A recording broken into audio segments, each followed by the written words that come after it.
good morning. I see Fish and Golf with First Blood, and there's Trish and Zaluska, my man. Welcome to the show this morning. All right, so it's Wednesday. We are 6 days out. The election is next Tuesday. Big day, big day. And of course, like I've said over and over again on this show, the early voting is on. So let's see what's going on. Oh, that's right. The polls are pretty clear. There is no way, short of massive corruption, election interference, vote harvest, ballot harvesting, voter fraud, and other such Democrat activities, that Kamala Harris can win this election. It does not appear to be possible that she wins without massive interference. Conveniently, it happens that in the state of Pennsylvania, which Kamala Harris absolutely must win, we've got a story. Now, before we get into the story, I want to remind you guys, Pennsylvania, the current governor of Pennsylvania, Josh Shapiro, was, during the 2020 election, which was clearly stolen, the attorney general of Pennsylvania.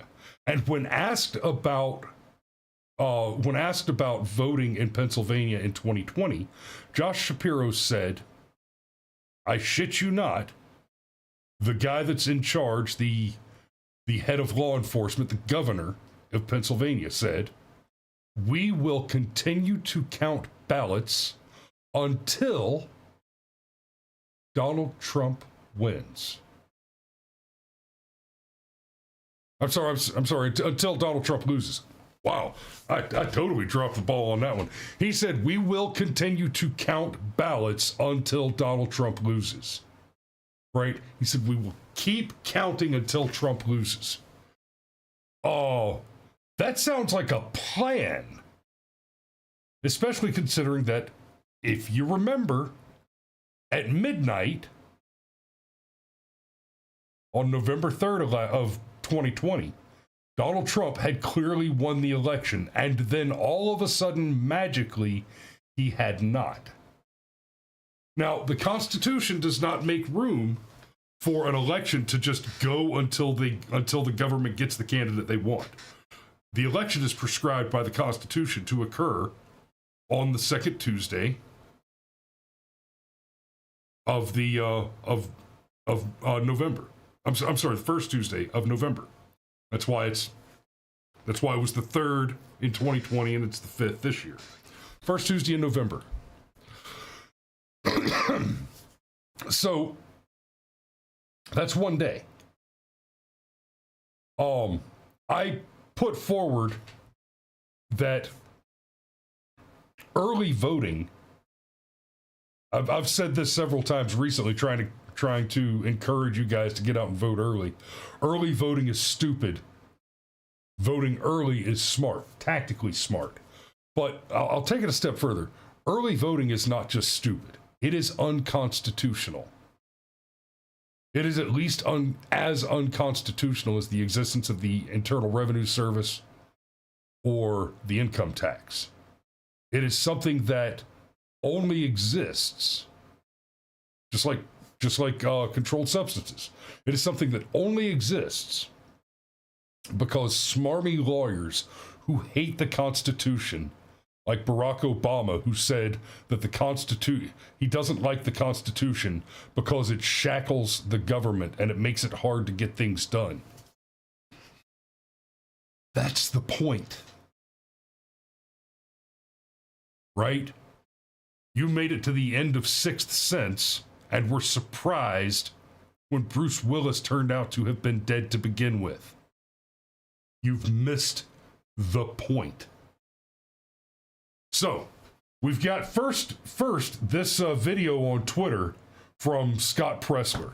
Now, Scott Presler, for those of you who don't know, Scott Presler is he was a gay Democrat that got him some Jesus and a MAGA hat and went and cleaned up Baltimore and was accused of being a racist because picking up trash is the same as just screaming the N-word at people, apparently. 72 tons of trash in 72 hours. That's a lot of trash. Literally just had people out there picking up garbage. Well, he has been, for the past couple years, doing the absolute Lord's work in Pennsylvania, going out and getting people to register to vote. Registering to vote as Republicans, right? Pennsylvania is one of those where you register with your party. And he's been putting out the numbers, and there have been some other shenanigans.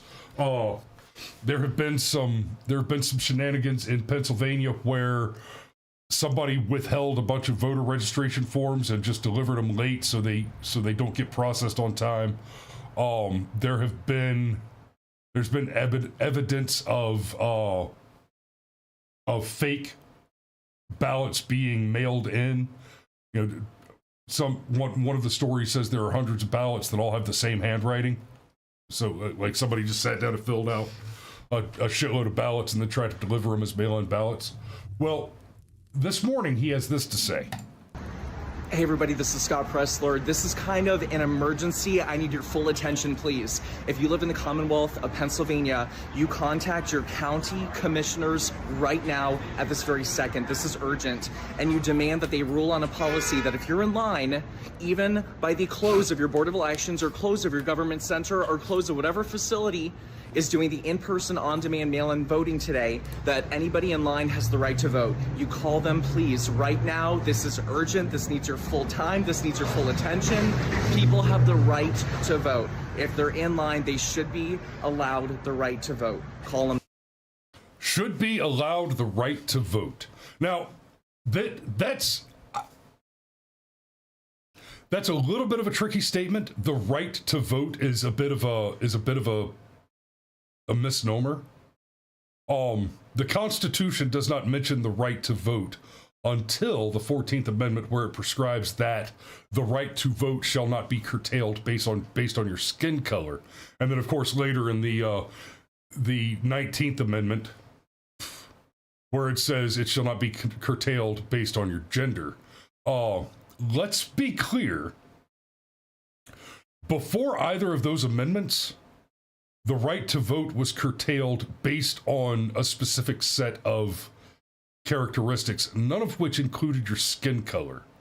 Right? Before the 14th or not the 19th Amendment, the requirement to vote was that you be a landowner. Yes, there were black men and women who voted legally before the 14th Amendment or the 19th Amendment. The idea that people were prevented from voting based on their skin color, their gender, their sex, prior to the 14th or 19th Amendment is simply false.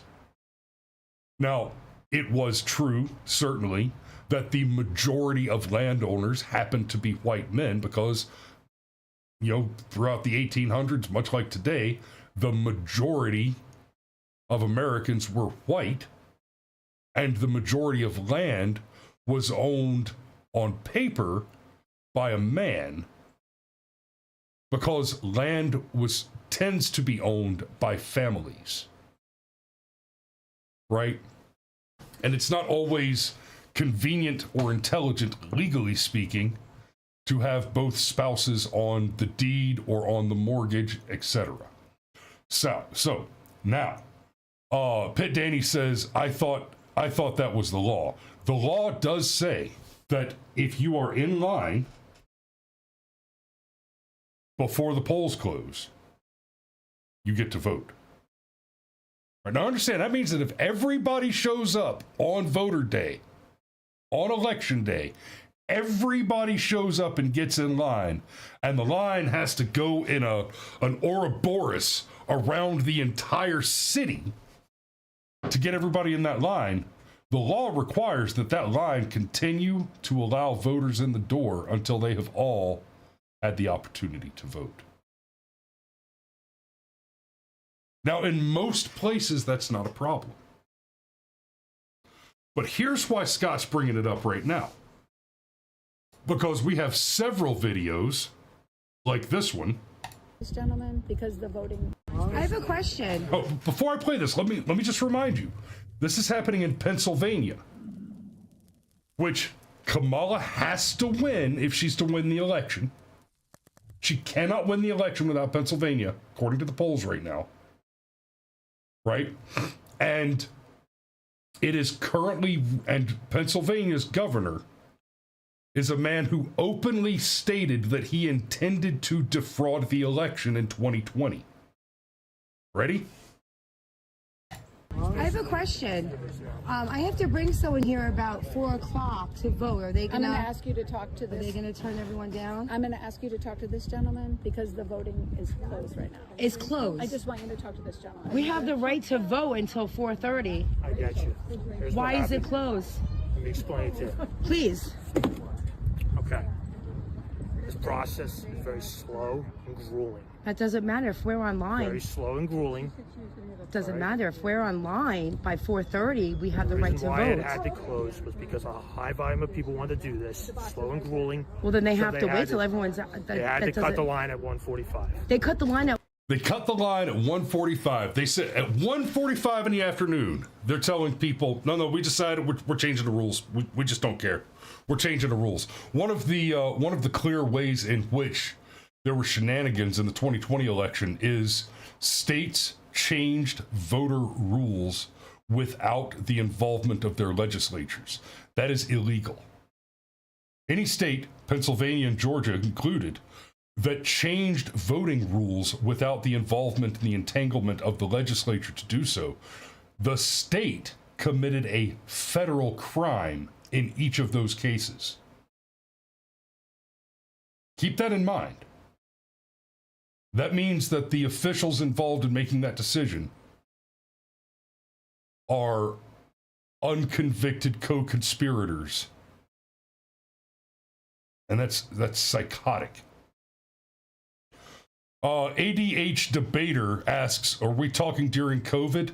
So I am comparing the fact that a lot of the shenanigans that happened in Pennsylvania during COVID are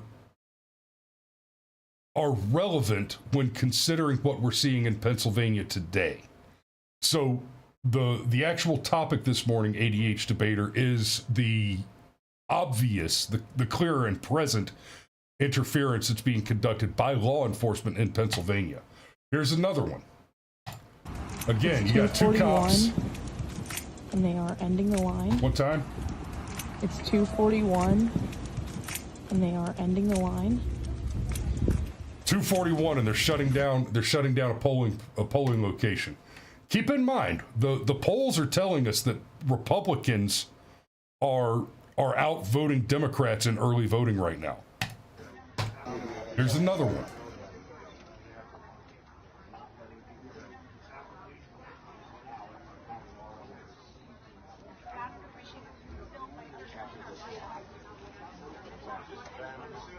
Right? This one's just got the cops blocking the entrance saying you can't go in. Now this one says, as voters attempt to enter at 4:38, 22 minutes before closing. That might be that different counties have a different closing time. Here in Georgia, the polls during the week during early voting, I believe, close at 5. I could be wrong about that because I do things in the morning. Like I early voted on the first day of early voting, basically as soon as I could get from having finished the show that morning to driving over to my polling location, which is 10 minutes down the road. Well, it's that way. But, or really that's that way on the left, so it's over there. But yeah, so I tend to do things in the morning. I think they were open till 5, but that's neither here nor there. If the fact is that the polls are supposed to be open, and there are government agents, police officers, government agents who are blocking people from entering to vote. Let me put this to you. Oh, is this another one? Okay, I've got one more that I want to share.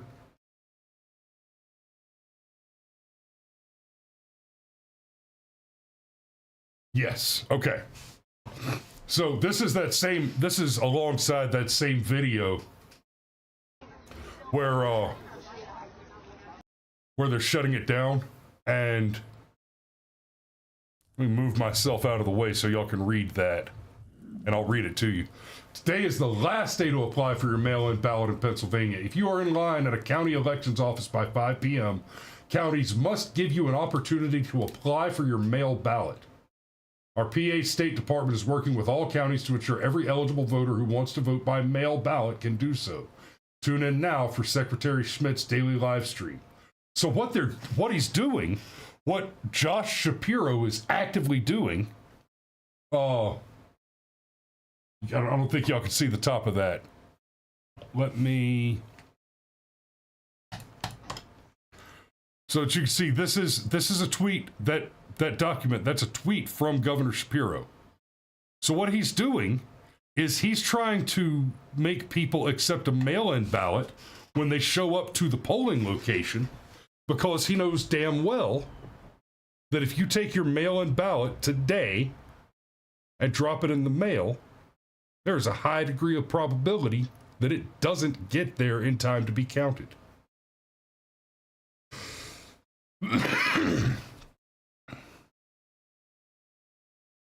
ADH Debater says they shouldn't be sending people away, but I understand how if you can't make it through before 5, they should let people know that they are too late. No, it's the law is if you are in line to vote by the time the polls close, ADH Debater, the law is if you are in line to vote by the close of polls, then you get to vote. So that 5 o'clock, that is not when voting stops. That is the time when the line stops. That is the time when you are no longer allowed to get in line. If they want to be able to have all the voting done by 5 o'clock, then the time to get in line needs to be moved back. But the way it works is that there is not a time by which you must be done voting, so long as you vote on election day. So no, this is not a simple mistake. This is a matter of the law being clearly prescribed and law enforcement actively breaking it. So let's be clear about the law that is being broken here. I know you guys who watch the show often, you might even be getting tired of hearing me mention this, but it's important to understand because this is the law that is most this is the law that is most relevant when you're talking about government agents generally. So, 18 U.S. Code Section 242, deprivation of rights under color of law.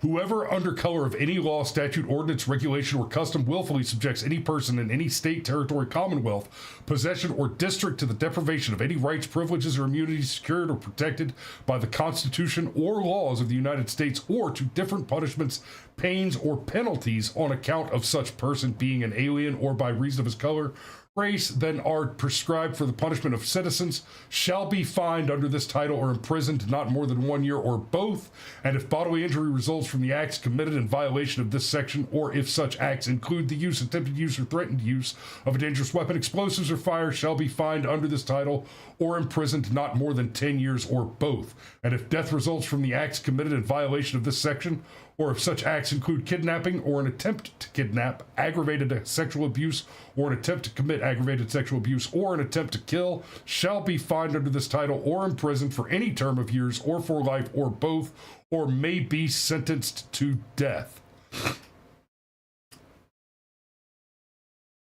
Let's be clear. You have police officers who are actively interfering with individual citizens' civil liberties, the right to vote, and they are doing so through the threatened use of a dangerous weapon. When we're talking about Section 242 violations, deprivation of civil liberty under color of law, whenever a police officer is doing that, it is 100%, in every case without exception, the case that it is being done through the threatened use of a dangerous weapon. Every word that leaves the mouth of a police officer in the context of issuing an order, whether that order is legal or not, is done so with the implied threat of force that failure to comply will result in your incarceration or termination. That is not a matter of opinion, that is a matter of law.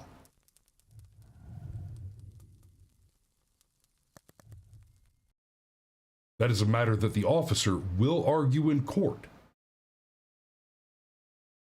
Even if what you're charged with is you're charged with refusing a lawful order, even if the order was unlawful, when you find yourself in court making that argument, the officer will be arguing that his order was lawful, and he will try and supply some sort of reasonable articulable suspicion or issuance of a warrant or some claim of a credible suspicion to justify his assertion that he gave a lawful order. That order is 100% lawful or not. That order 100% every time carries the implication that the officer believes that he has the authority of the government at his back to use up to and including deadly force to enforce the order that he is giving.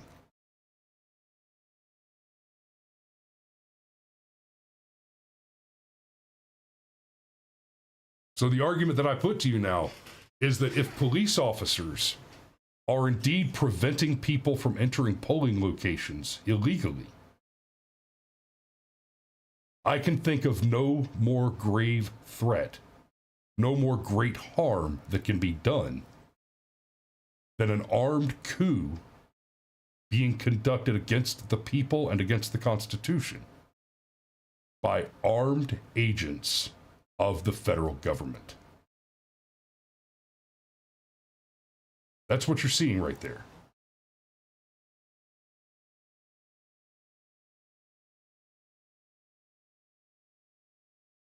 ADHD hunter, or debater, that's cute. Hey Mark, thanks for joining us. Good morning, brother. No, I believe they do believe they're being scrutinized. And what you're seeing is officers who believe, you know what? I will absolutely shoot babies to make sure that I keep getting a paycheck so I can pay my mortgage and feed my kids. It really is that simple. You're seeing cowards following. These guys are using the Nazi defense, right? These guys are using the Nazi defense. I was just following orders. It's not me. My boss told me to do it. I was just following orders. Didn't fly in Nuremberg, doesn't fly under UCMJ, and it should not fly in any U.S. court. Just following orders is not a reasonable excuse to commit crimes and cause irreparable harm. It's that simple. So, that is all I've got for you guys this morning. If you haven't voted already, get out there and do it. Thanks for watching this morning. I love you, and we will see you tomorrow.